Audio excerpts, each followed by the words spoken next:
Welcome to Building the Future, hosted by Kevin Horick. With millions of listeners a month, Building the Future has quickly become one of the fastest rising programs, with a focus on interviewing startups, entrepreneurs, investors, CEOs, and more. The radio and TV show airs in 15 markets across the globe, including Silicon Valley. For full showtimes, past episodes, or to sponsor the show, please visit buildingthefutureshow.com.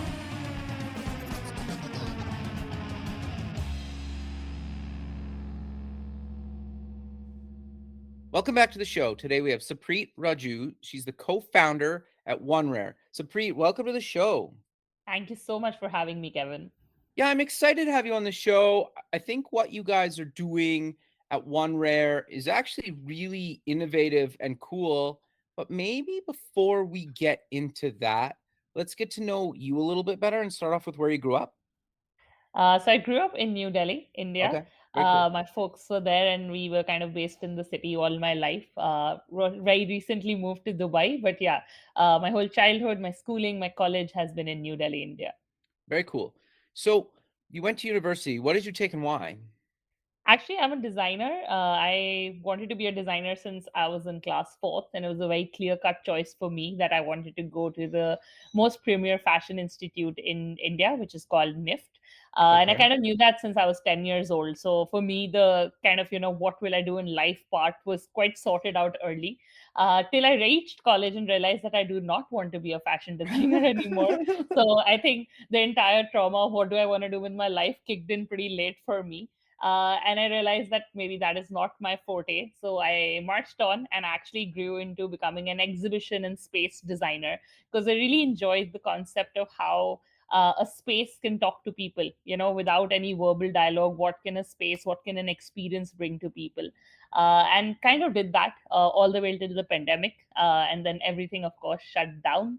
And that's when I kind of started thinking about my next step, basically. Okay, so walk us through your career up until coming up with the idea for One Rare and maybe or work in how you actually met your co-founder who's now your husband. Perfect. So, yeah, so like I said, when I started my career, I think the interesting part about getting a design degree is that it doesn't teach you only what your particular specialization is meant to be. Right. What any design college actually teaches you is the formation of a good design, what is the foundation, how to ideate in any category. So, I think though I did major in textile design, my college taught me a lot more than that. It taught me the basics of being able to probably what I'll call fake it till I make it in any category of design, Sure. and kind of, dabble in all these categories. So that's pretty much what I was doing since 2010 when I passed out of college. And so for the whole decade, I tried out everything. I tried to make websites, I tried to design spaces. Like I said, I did exhibitions all across the world. I helped textile designers, and I also started teaching at my alma mater. So I just felt like design doesn't need to be limited to one thing. And so for me, any creative opportunity that came up, I would take it. And that kind of was the way I was kind of going along life till I swiped right on Tinder and met my now husband. And we met in 2014, and that kind of kick-started a whole world of travel for us. Um, which actually made me discover a whole new concept of remote working. Because we were traveling so much, I wanted a career that would, be possible to run out of any beach or any mountain across the world. And that was kind of the path I feel that set the foundation of who I am today. And we were kind of traveling and moving around. We did 6 months after our wedding as well. And that really taught Wow. me a lot about how the world, thank you, how the world perceives design, how different people use design as a language to talk to their audiences. We were in places where we did not know their local language, and yet the design aesthetic, the communication came through good design. So that was pretty much it till Gaurav, my husband, actually entered the blockchain industry in 2017. Oh, Now, wow. I will openly admit that I was the absolute blockchain illiterate. I think I used to hate sitting in a room and listening to people converse about the blockchain. I would not understand it. The terms were technical. And it seemed like it was a conscious effort to make an outsider sound stupid. Like it's like you open up an article about blockchain, and the jargon filled inside that just makes you Yeah, close the article. Nobody wants to totally. read it. So Totally. 100% agree. so I mean, that was me. That was me for sure. And I stayed away. I would just ignore all the advice given to me. A lot of people, Gaurav, of course, was really active in the industry. So all the people who came up to him to ask about investments and how crypto is multiplying, and I'm like, oh, keep me out of it. Till NFTs came into my life, and the first time Gaurav showed me a crypto punk, I think everybody. Are you familiar with crypto punks? Yeah. Okay, But maybe perfect. for the So listener, just give yeah, us an overview of what they that's are. perfect. So yeah, as I was saying, CryptoPunks is essentially probably the first NFT, the OG NFT, I would say, that kind of made people take notice. It wasn't the first NFT ever minted, but it was the NFT that really defined the whole industry. And I mean, to take that a step backwards, an NFT is essentially any digital asset. Anything that we have in our phones today, it could be a piece of music, it could be a document, it could be a photo, anything that we have in our phone today. If we go and record it onto the blockchain, it becomes an NFT. So Right. whenever you read that word around you and you think about, oh, what is it and how is it made, just think of it like any simple digital asset.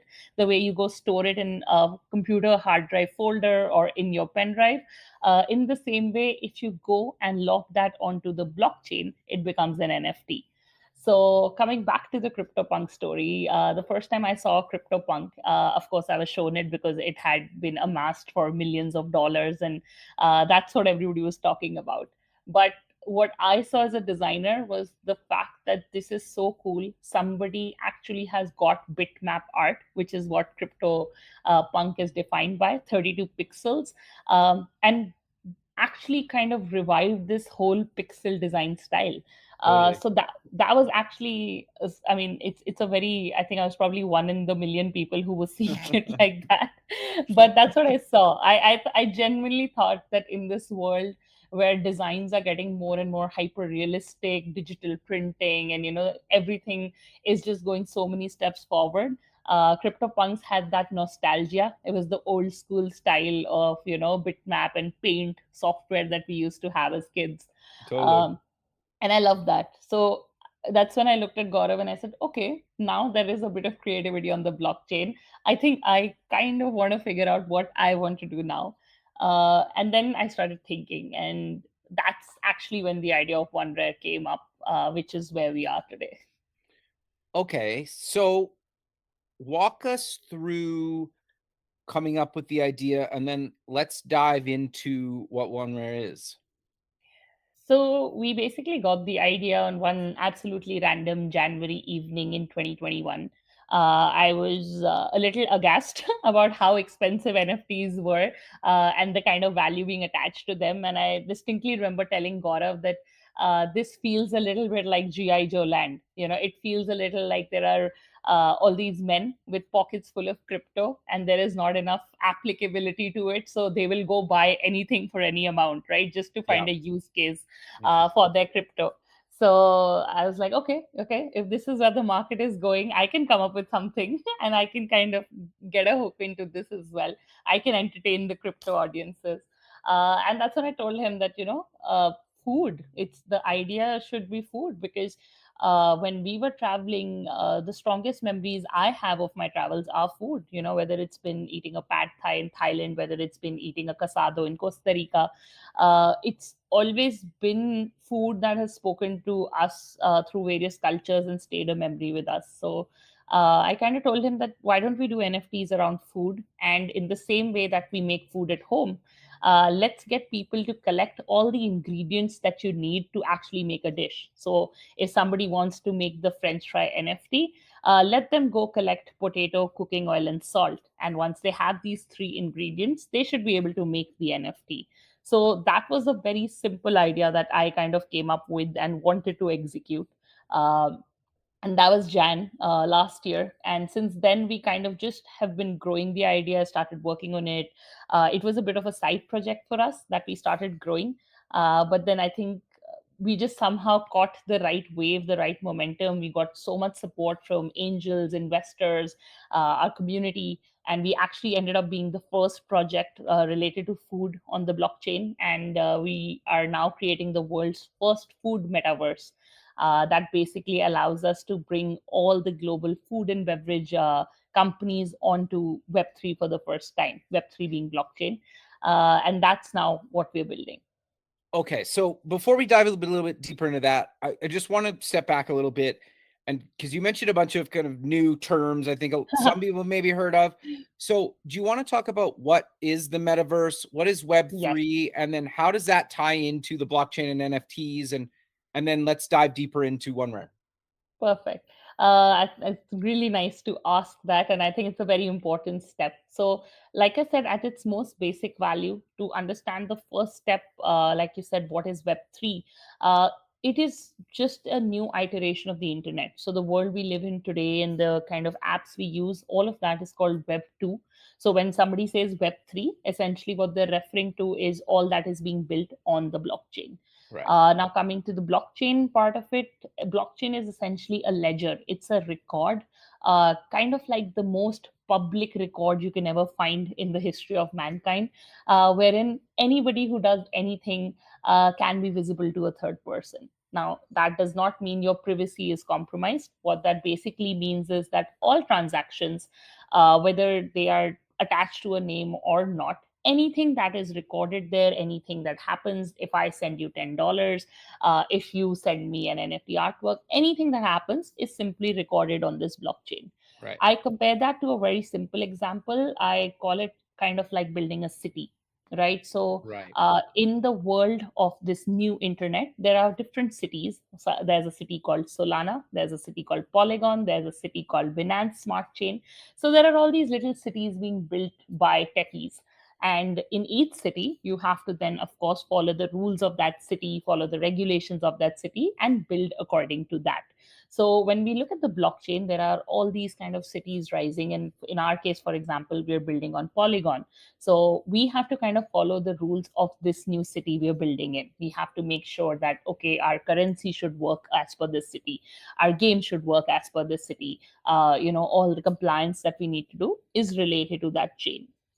Going a step forward, NFTs, like I said, are, instead of the crypto part, I think everybody understands the fastest, so I wouldn't go too deep into that. Everybody knows what digital Right. currency is.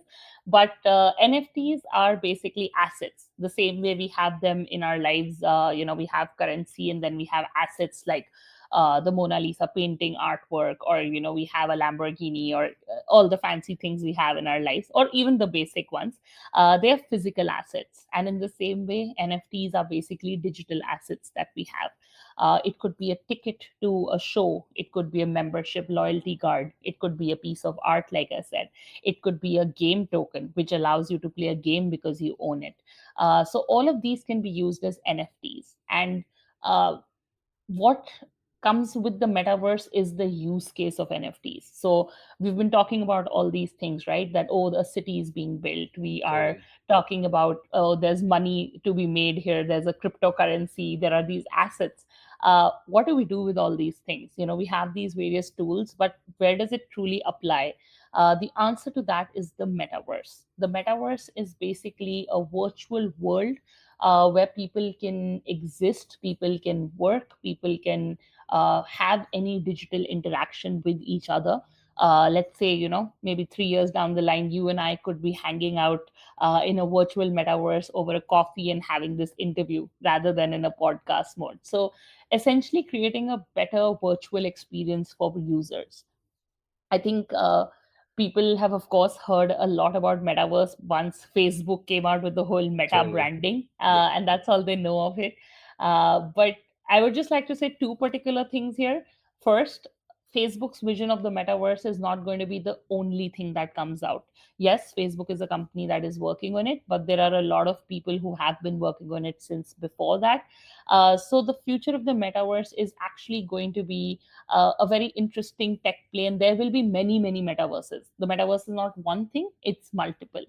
And the second, that right now, if you do not understand anything that I just said, just understand one simple thing. For the next few years, the metaverse is essentially going to be your social media in 3D.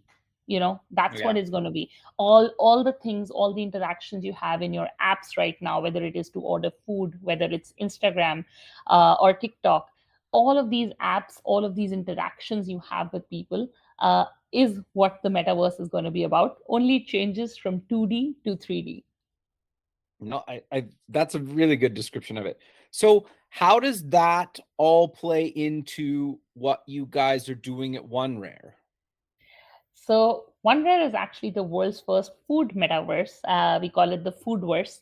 And what we're trying to do is that we are trying to create an exclusive and a special place for foodies and food industry brands. Okay. When we started, like I said, we were creating a very small NFT project. And I think because NFTs were such a buzzword, we started getting contacted by chefs and restaurants who wanted us to also help them bring their NFTs to life. So we said, okay, let's do this. That instead of it being French fries that come from OneRare, let's have them, Chef X's French fries. Give attribute the chef for that recipe or that particular dish, and let's kind of start bringing up their NFTs. And then as we went along, the word meta came up, and then the chefs started wondering what happens to their virtual experience and what they can do further. So at this point of time, OneRed is essentially the world's first foodverse, which is going to have many, many different zones, all inspired by food and all for foodies. You would be able to come in and see a celebrity chef cook. You would be able to come in and maybe see a cooking competition like MasterChef. You would be able to come and visit virtual restaurants, order food online.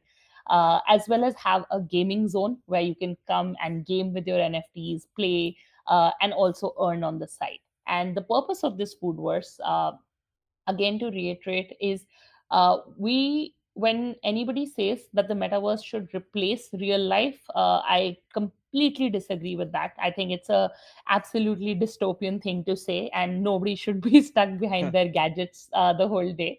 What the metaverse is doing and what our foodverse aims to do is just improve the experience you have right now. If you're spending 6 hours with your gadgets today, we look to improve your experience in those 6 hours. And the purpose of the Foodverse is to kind of unite foodies virtually and then allow these businesses to thrive, because people would be able to bring their NFTs to the real world and swap them for real meals. So let's say you came into OneRare and you made a pepperoni pizza NFT.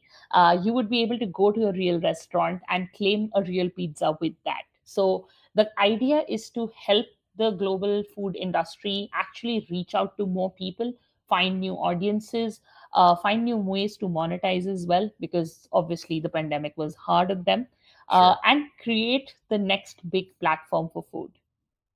Okay, interesting. So you just mentioned something that I want to dive a little bit deeper on. So I can be in OneRare in the metaverse and using NFTs, and then I could physically go to that restaurant. But could you go the other way where I'm, watching a chef cook a meal, and then, through one of those food delivery services, that meal actually shows up at my house? Like, is that kind of something you guys Absolutely. are working on? Okay. Yeah, so I think the beautiful part about being the first to market as a foodverse is that we grow with every idea that is pitched to us. Every time a Right. chef comes up with a new idea, there's something they want to experiment with. Our forte is the technology. Our forte is the design, the tech, everything they need in terms of blockchain support. Chefs and people who make food are actually artists in their own right. They're so creative. They're so passionate. It comes across in the way they cook, in their plating. So we largely actually encourage the chefs to think for themselves. And whatever is an idea they want to execute, we're here for it. Okay, got it. So just even on your main site. So I get that people can create their own recipes and whatnot, and that makes sense. But how does shopping work for something like a farmer's market where, yes, it's food related, but like I want to buy my, produce or something? How does that work? So right now, what we launched in our first phase is the gaming layer, wherein is the farmers market that you just saw. Okay, What we have in this particular phase is a four-part gaming zone. We have the farm, farmers market, kitchen, and the playground. So it's kind of each space is tied into each other, and I'll just try to really simplify and explain it. So you sure. can start at the farm, where you basically stake some token to actually earn ingredient rewards. Now, I'll break that down into something a little simpler. In blockchain, there's a very common term called staking. Staking essentially is like going to the bank and creating a fixed deposit. I'm sure your audiences might be familiar with that. What that basically does is it locks away your money for a certain amount of time, and the bank promises you some interest for it, right? There's a Right. reward for actually locking away your money, not making the economy so volatile. So that in a different form is staking in blockchain. When you stake a token, that means you've locked it away, and then you get rewarded for that. So in our farm, when you lock away this token, you get rewarded with ingredients. You can get, for locking away your token, you can be rewarded with tomatoes, potatoes, onions, and so on. So now you have all these ingredients. What do you do next? You have two options. You can either go to the farmers market and sell them, which can get you more money, or you can go to the kitchen and cook up the recipes like we mentioned. So as you rightly said, the farmers market is a place of trade. It's where people can come sell their NFTs. Shoppers can come and buy NFTs. If I'm sure I want to make a pepperoni pizza and I need to get cheese for it ASAP, I should go to the farmers market and get that. And then you can go to our kitchen, check out the recipes there that tell you what ingredients are needed, how many of each is needed. Once you have everything in your wallet, you can basically cook up the dish NFT, and that would give you the actual dish NFT. As we go along, we are going to be introducing ingredient brands as well. So, brands from the US, brands from Europe, India, Australia, they would actually be listing their ingredients as well for the gameplay. And then, yeah, as we go along, maybe you can take that particular salt NFT and swap it for a real salt in the grocery store as well. Interesting. Okay. So how can people try this out, or when is this going to be available to people? It's actually going live today. So it's actually a Oh, really wow. great day for us to get started on. It is going live. I will share the link with you as well. We are basically opening up the test net first. Okay. Again, something a little blockchainy. So I'll break that down. What happens in blockchain is that you have to go through a string of third party audits that basically make your game safe, because there is financial transaction involved, because there are wallets at stake, and Right. we would like to ensure safety. So what we basically do is that everything that we have coded till now, our entire code for making the game, goes through an audit process. So we've actually just completed our audits. What we release now is a test net. So it's kind of a testing phase which will last about 3 weeks, where people can come in, they can play out the game. It costs them nothing at all, but it's basically a process to find out more bugs or any issues if there are. And then after that, we go to the main net, which is when everything will actually start working. Real money, real NFTs would be involved. So, yeah, I'll be more than happy to share the link with you as well as with your audience. And they're more than welcome to come and try it out. No, that's awesome, and congrats on the launch. That's Thank you huge. so much. Thank you. So I want to step back a little bit. You mentioned this was a side project. How did you, and you guys got a bunch of publicity, and then obviously decided to go full time into this. How did you make that transition, and when did you know you should go from a part-time thing to a full-time thing? Because I think that can be really challenging for people sometimes. Yeah. So in a very strange coincidence, Gaurav and I actually have never held a job in our lives. I think that Okay. is very rare for a couple, but we both have just worked for ourselves, and worked on a project basis as consultants. So when we were doing this, I was actually running an ed tech platform because, Okay. like I told you, I was an exhibition designer, full fledgedly involved in that, and then the world locked down, and that kind of put me back at home, shut down the exhibition industry, and how. And I suddenly needed a new way to keep myself busy, to earn, to kind of, have my next big vision in life. So at the time when I came up with OneRare, I was actually running an edtech platform for the home textile industry. And it was tough. I wouldn't lie. When you're actually trying to run two startups, you keep wondering about, not being the idiot who leaves the right one and Yeah, gets fair stuck enough. with the wrong one. Yeah. So, but Gaurav had faith in this startup. He also had another thing going at that point, but I think he sensed the future definitely before me. And after a lot of coaxing, I think women tend to be slower at this risk taking mechanism. He made me shut my edtech platform down and jump into this. But I think when we gave our first investor pitch, that was the moment we both knew that this is much more serious than we ever realized. And we had never raised money before for any of our ventures. So I think when the first check comes in, or when the first nod comes in, Yeah. it's a whole different feeling. And at that point of time, we just realized that we're on to something, and we're just a step ahead at all points of time. And that the same thing happened again the moment Facebook had announced Meta. We were already a food metaverse for 2 months at that point of time. We had Wow. already announced our plans. So yeah, I think it's just we've been a little bit lucky with OneRare that the thoughts have matched with our actions on time, and that kind of really helped. Like just seeing people smile every time they heard about our food story, or when they saw our graphics, it the kind of positivity that came was it created that um, window for us to take the risk, basically. No, that's amazing. So, as a first time founder raising money, what advice do you give to people, because you've obviously successfully done that? I think what people I know it's very hard to follow, but don't accept any money that comes your way. I think touch wood, we got that advice from our angels and we avoided that pitfall. But that's something that I would highly recommend. Value your project a little more than what the world is saying. And if you're not getting the reaction you expected, then tweak your vision, tweak your deck. uh, Right. there's probably a gap in your communication if your passion is not coming through. So work on your deck, but do not accept money that will not do anything for you later. So what do you mean by that? Like, if you're raising $1 million, don't take 500,000, or what does that mean?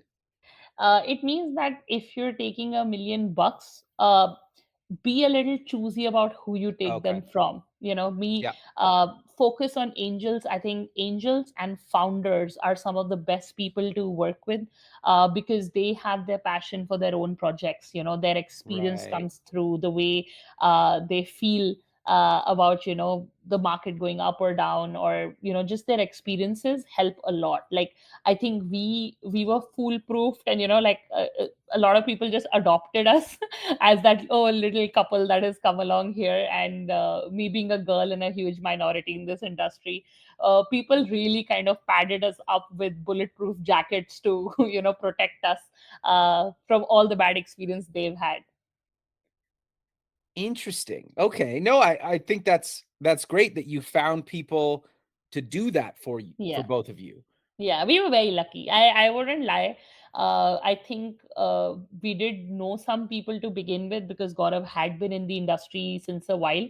Right. So I would not, say that, oh my God, we fought from the bottom and we made our way up. And, we did know a few people. Of course, nobody is going to give me a penny if I don't have a good concept. I know that. But I also am thankful for the connections Gaurav had made, and, kind of support we had. I know it's hard. The first step is the hardest. The first person to convince, uh, as an investor or anybody, to give you anything in life, frankly. There was this one quote that I don't know who it's from. I don't want to attribute it wrongly, but somebody had said that in your business, the first person to put in money will be a stranger, and the last person to put in money will be your family or friends. Yeah. And that holds true because strangers believe your story, your passion, faster sometimes. So yeah, I think to anybody who's trying to raise money, um, develop that urgency and panic in investors that if they miss your project, it's their loss, it's not your loss. Yeah, no, that's really good advice. The other thing you mentioned too that I think was really good advice is having a network and sometimes going to work in an industry and making connections before you go build your startup, or build your startup on the side while you're working in the industry, and Yeah, gaining those connections to then go get money, a year, 2, 3 years, 5 years, whatever, yeah. down the road can be very beneficial. Yeah. See, I think basically, I honestly have not raised money in the traditional industry, and I wouldn't want to comment on that. But when it comes to Web3, it's extremely new. There are Yeah. 20-year-old founders here, there are 45-year-old founders here, there are people, from all over the world working at the same time. A lot of people seem to take pride in the fact that this industry is open 24/7. Again, something I do not enjoy.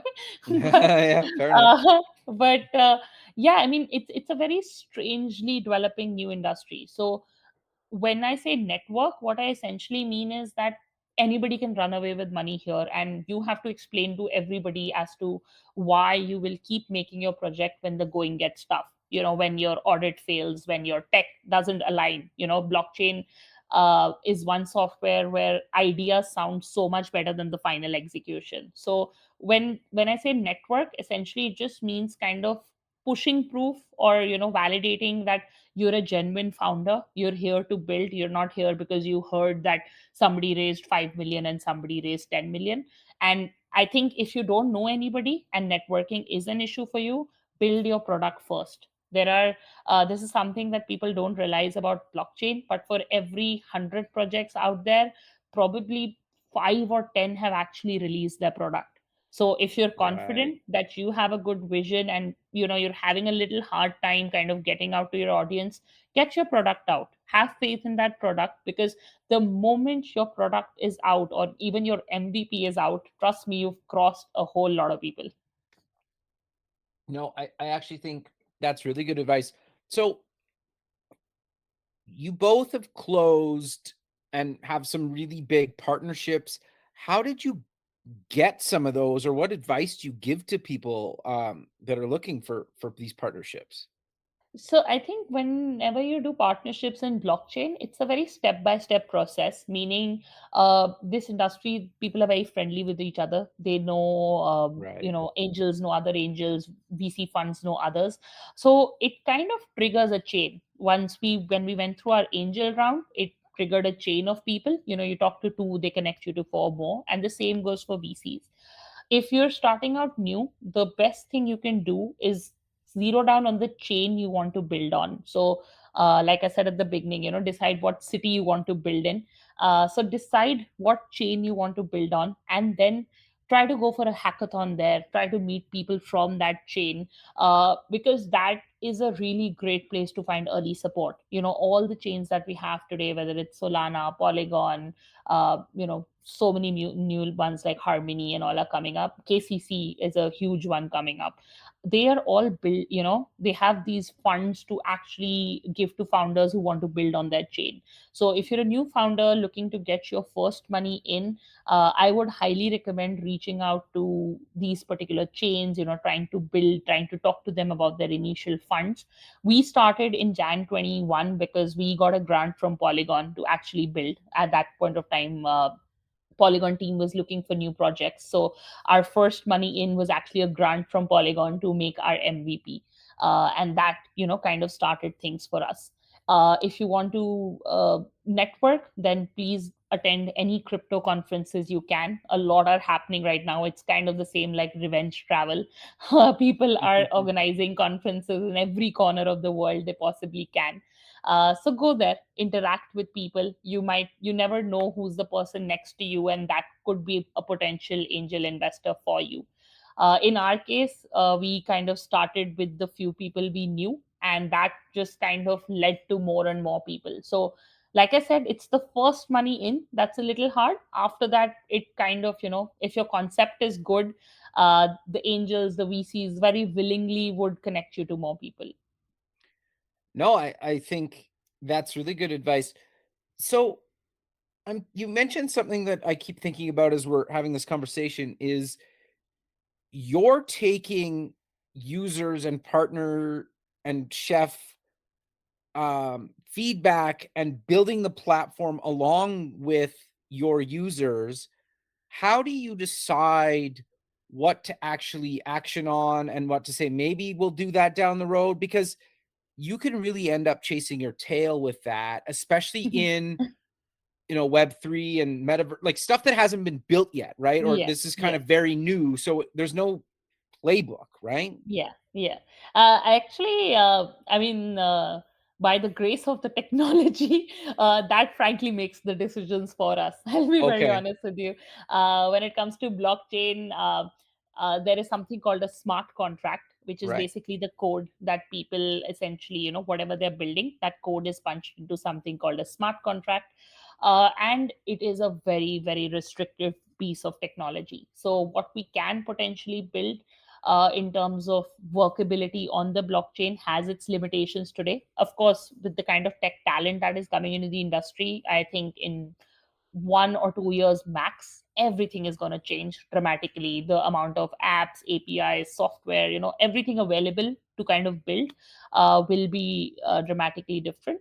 But at the moment, what we try to do is we're trying to go phase by phase. So, what we started with our first vision of being an NFT project where people can make ingredient, collect ingredients, make their dish. That is what we are launching right now. And the next step then is to bring in the chef NFTs, and the next step then is to create the virtual experiences. So we tend to go as per the plan that we have created. Of course, people can have their own variation within that space, but we're not going to go back and forth, up and down on it. We have a clear plan that the gaming zone comes out first, followed by the virtual experiences. Got it. No, that makes a lot of sense. So for people that are looking to get into Web3, the metaverse, and all the stuff we talked about, what advice do you give to them? Because you said earlier on in the show, and I 100% agree with you when I was learning about it, it is so daunting and there's so many buzzwords that don't even make sense. And sometimes Yeah. I would argue still don't make sense to me, and I understand what's happening, or I think I understand. I actually call the crypto industry the real estate moment of our generation. I Right. think all our parents. I don't know if it's true for your part of the world, but we saw this massive real estate boom in our older generation that made people Yep. millionaires overnight and their money Yep. multiplied. And our generation really doesn't know what to do with it. So we're looking at the blockchain for making millionaires out of all of us, basically. But yeah, I think it is hard right now for someone to find a lot of articles, but I think journalists have started working on making simpler information available. There are now bloggers, writers, even courses that really are trying to make things simpler. I think there are two key things people can do: try to read as much as they can in the area of their interest, whether it's a lighter read, or whether it's something, a newsletter they follow. For example, Bankless is a really nice newsletter. It's a membership based one, and I've read it for quite a long time. The second thing that they should do is actually try out these apps. For example, Yeah. OneRare is launching now, or there are a bunch of other games as well. Try it out. Try it out till the point where you maybe don't need to punch money into it. You can just go around and freely explore it. Another point that I would like to mention here is that metaverse is not synonymous with blockchain. A metaverse is essentially a virtual world, right? So Yeah. it necessarily does not have to be blockchain linked. So tomorrow they might find metaverse experiences, for example, Roblox. All the experiences they're building there, they're not blockchain, they're not Web3. So you can Right. still access them and go and kind of discover what a virtual world would look like. And of course, then there are blockchain ones like Decentraland or Sandbox, which are blockchain associated. But I think if you're interested in this field, there are lots of community support groups now. If you are interested in blockchain, make your Telegram account, make your Discord account. The whole industry operates on just those. So definitely don't go around looking for those groups on Facebook or Instagram. Discord and Telegram are the place to be, for sure. And yeah, just check out the conferences. Check out what people around you are saying. It makes for quite an interesting discussion. The other thing too is because it's still very, very new, probably in most cities on the planet, there's probably not that many people in your local city Yeah. doing it. Like there's probably Yep. maybe a few hundred. There might be in a big city, might be a few Hmm. thousand. Yeah. But if you go to just like a simple meetup, you might meet the whole community in 1 or 2 months if you go to like 1 or Yeah. 2 meetups. Yep, And s absolutely. Absolutely. And like I said, conferences are happening everywhere now. So yeah, even if you go to someone, there's somebody visiting. It totally. just, a lot of people are now hosting events and worth going to some if you're interested. No, I think that makes a lot of sense. So, we're kinda coming to the end of the show, but how about we close with mentioning where people can actually go try out OneRare and any other links you wanna mention? Yeah, so essentially, our website is where the game is at right now. That's www.onerare.io. I'll hopefully give you the link to share somewhere in the podcast Sure. information Yeah. as well. And that's where the game would be played. We are very active on Twitter as well as Telegram and Discord, like I mentioned. So uh, people can feel free to pop in there, get the links or any information that they need. And yeah, that's pretty much where the game is at right now. Perfect. Well, I really appreciate you taking the time out of your evening to be on the show, and I look forward to catching up with you and actually trying out OneRare. I'm absolutely looking forward to that. Thank you so much for having me, Kevin. Thank you. Okay, bye. Thanks for listening. Please visit our website at buildingthefutureshow.com to join the free community, sign up for our newsletter, or to sponsor the show. The music is done by Electric Mantra. You can check him out at electricmantra.com and keep building the future.